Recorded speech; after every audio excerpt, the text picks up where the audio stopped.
back to Novelty. My name is Mandy Rose Nichols. My pronouns are they, them. Tonight we're continuing on in Alice's Adventures in Wonderland. We're in chapter 4 tonight, and we are drinking, our tea tonight is Blue Eyes from the Perennial Tea Room here in Seattle. It's really amazing herbal tea that's got a lot of berry note in it, and it's able to be done in both hot and you can also brew it iced. It's really delicious and it's super refreshing. I haven't been drinking this one without any honey or cream in it, and it's been just quite the perky tea for the flavor profile. I've been pretty happy with it. Okay, we are reading chapter 4 tonight. These ones aren't terribly long, about 10 minutes and change. So if you've got your tea, if you've got your jammies on, if you're all tucked in, let's go.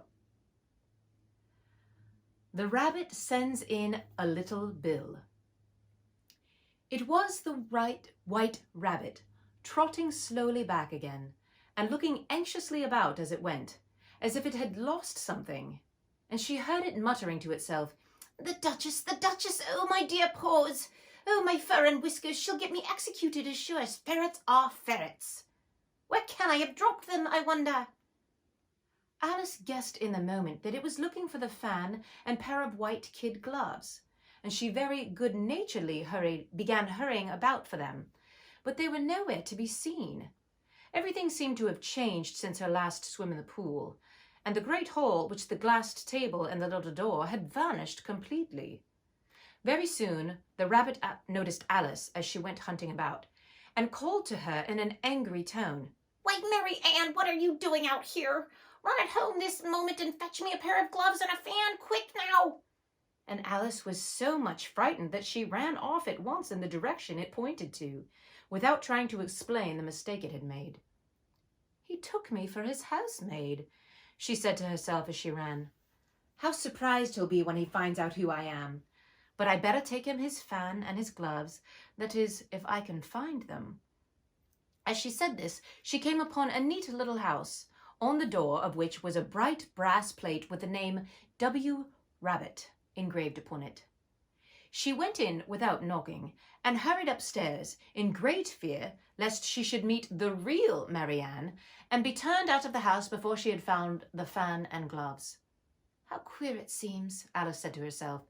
"I'll be going on messages for a rabbit. I suppose Dinah'll be sending me messages next." And she began fancying the sort of thing that would happen. "Miss Alice, come here directly and get ready for your walk." "Coming in a minute, nurse. But I've got to watch this mouse hole till Dinah comes back and see that the mouse doesn't get out. Only, I don't think," Alice went on, "that they'd let Dinah stop in the house if it began ordering people about like that." By this time she had found her way into a tidy little room with a table in the window, and on it, as she had hoped, a fan, 2 or 3 pairs of tiny white kid gloves, and she took up the fan and the pair of gloves and was just about to leave the room when her eye fell upon the little bottle that stood near the drinking glass. There was no label this time with the words "Drink me," but nevertheless she uncorked it and put it to her lips. "I know something interesting is sure to happen," she said to herself, "whenever I eat or drink anything, so I'll just see what this bottle does. I do hope it'll make me grow large again, for I'm really quite tired of being such a tiny little thing." It did so indeed, and much sooner than she had expected. Before she had half drunk the bottle, she found her head pressing against the ceiling, and had to stoop to save her neck from being broken. Though hastily she put down the bottle, saying to herself, "That's quite enough, I shan't grow any more. As it is, I can't get out the door. I do wish I hadn't drunk so much." Alas, it was too late to wish that. She went on growing, and very soon had to kneel on the floor. In another minute there was not even room for this, and she tried the effect of lying down with one elbow against the door, and the other arm circled round her head. Still she went on growing, and as a last resource she put one arm out the window and one foot up the chimney, and she said to herself, "Now I can do no more. Whatever happens, what will become of me?" Luckily for Alice, the little magic bottle now had its full effect, and she grew no larger. Still, it was very uncomfortable, and as there seemed to be no sort of chance of her ever getting out of the room again, no wonder she felt unhappy.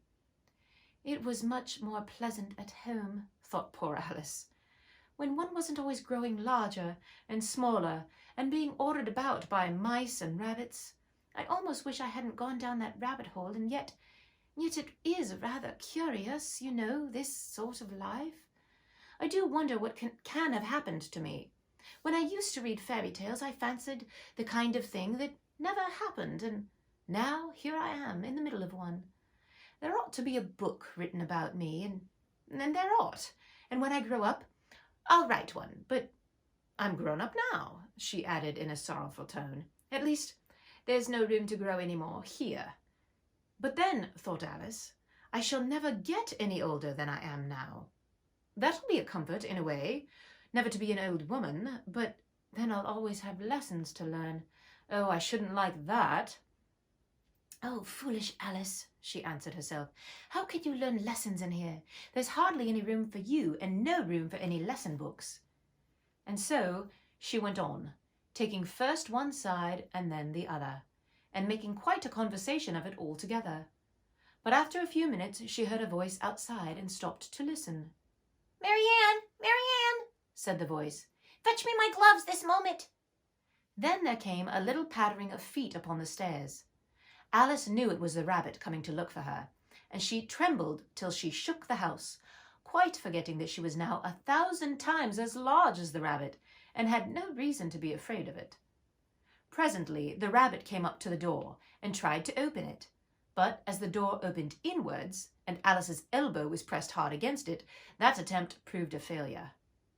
Alice heard it say to itself, Then I'll go around and get in the window. That you won't, thought Alice. After waiting till she fancied she heard the rabbit just under the window, she suddenly spread out her hand and made a snatch in the air. She did not get a hold of anything, but she heard a little shriek and a fall, and a crash of broken glass, from which she concluded that it was just possible it had fallen into the cucumber frame, or something of that sort. Next came an angry voice of the rabbit's. Pat, where are you? Then a voice she had never heard before. Sure then, I'm here, digging for apples, Your Honour. Digging for apples indeed, said the rabbit angrily. Here, come and help me out of this. Sounds of more broken glass. Now, tell me, Pat, what's in that window? Sure, it's an arm, Your Honour. He pronounced it, An arm, you goose. Whoever saw one of that size, why, it fills the whole window. Sure does, Your Honour. But it's an arm, for all that. Well, it's got no business in here at any rate. Go up and take it away. There was a long silence after this, and Alice could only hear whispers now and then, such as, Sure, I don't like it, Your Honour, at all, at all. Do as I tell you, you coward. And at last she spread her hand out again and made another snatch in the air. This time there were 2 little shrieks and more sounds of broken glass. What a number of cucumber frames there must be, thought Alice. I wonder what they'll do next. As for pulling me out of the window, I only wish they could. I'm sure I don't want to stay in here any longer. She waited for some time without hearing anything more. At last came a rumbling of little cartwheels, and the sound of a good many voices talking all together. She made out the words. Where's the other ladder? Why, I hadn't to bring but one. Oh, Bill's got the other. Bill, fetch it here, lad. Here, put 'em up at this corner. No, tie 'em together first. They don't reach half as high enough. Oh, they'll do well enough. Don't be particular. Here, Bill, catch this rope. Oh, will the roof bear? Mind that loose slate. Oh, it's coming down heads below. A loud crash. Now, who did that? It was Bill, I fancy. Oh, who's got to go down the chimney? Nay, I shan't. You do it. That I won't, then. Bill goes down then. Here, Bill. Master says you're to go down the chimney. Oh, so Bill's got to come down the chimney, has he? Alice said to herself. Why, they seem to put everything upon Bill. I wouldn't be in Bill's place for a good deal. This fireplace is narrow, to be sure, but I think I can kick a little. She drew her foot as far down as the chimney as she could, and then waited till she heard a little animal, she couldn't guess which sort it was, scratching and scrambling about the chimney close above her, and then saying to herself, This is Bill. And she gave it one sharp kick and waited to see what would happen next. The first thing she heard was a general chorus of, There goes Bill. Then the rabbit's voice alone. Catch him, you, by the hedge. Then silence. Then another confusion of voices. Hold up his head. Bring it down. Don't choke him. How was it? Old fellow, what's happened to you? Tell us about it. The last came a feeble, squeaking voice. That's Bill, Alice thought. Well, I hardly know. No more. Thank ye, I'm better now, but I'm a deal too flustered to tell you. All I know is something comes at me like a jack-in-a-box, and I goes up like a skyrocket. So you did, old fellow, said the others.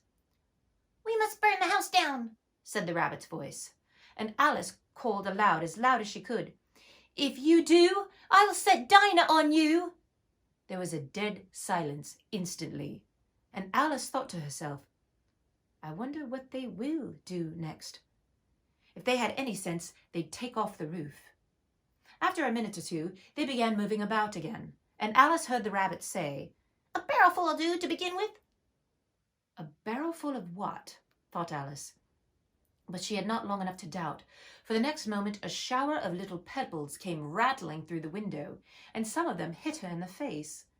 I'll put a stop to this, she said to herself, and shouted out, You'd better not do that again, which produced another dead silence.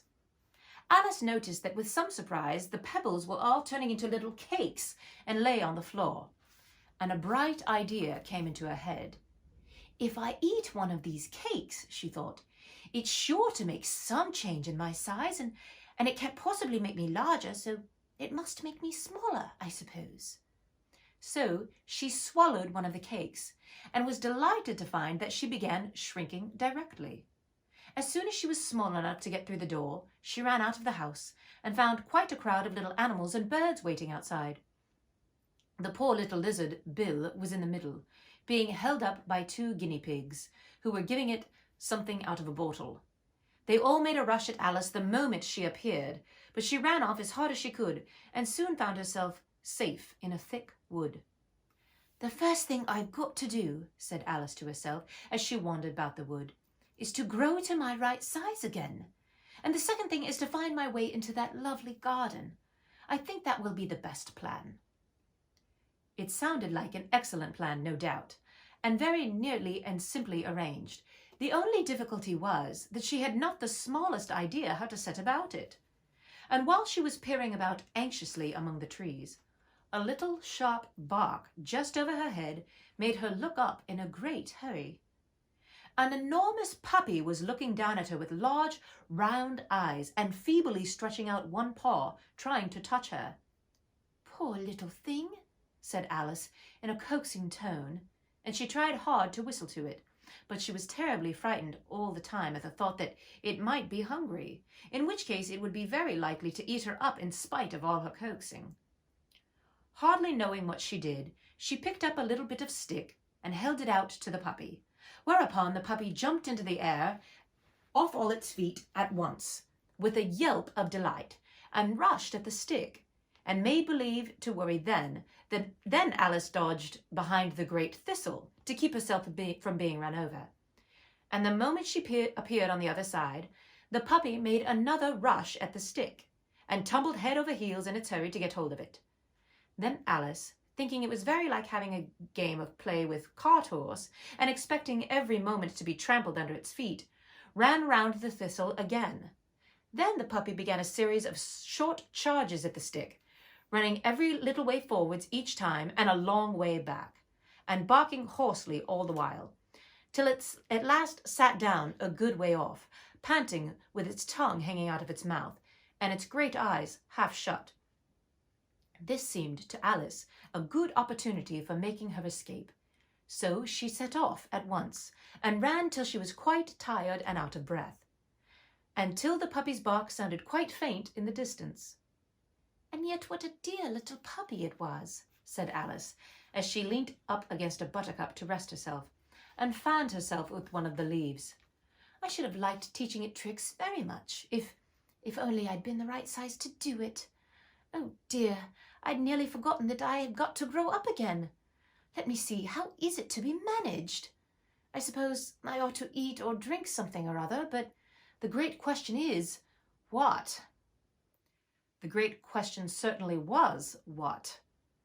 Alice looked all around her at the flowers and blades of grass, but did not see anything that looked like the right thing to eat or drink under these circumstances. There was a large mushroom growing near her, about the same height as herself, and when she had looked under it, on both sides of it and behind it, it occurred to her that she might as well look and see what was on the top of it. She stretched up on her tiptoe and peeped up over the edge of the mushroom, and her eyes immediately met those of a large caterpillar that was sitting on top with its arms folded, quietly smoking a long hookah, and taking not the smallest notice of her or of anything else. It's the end of chapter 4, friends, from Alice's Adventures in Wonderland. We were drinking Blue Eyes tea from the Perennial Tea Room here in Seattle. If you enjoyed this story, go ahead and click that subscribe button and you'll be notified of the next one, as long as you click that little notification bell too. Elliot's asleep, Felicity's asleep. It's time for bed. Good night, friends.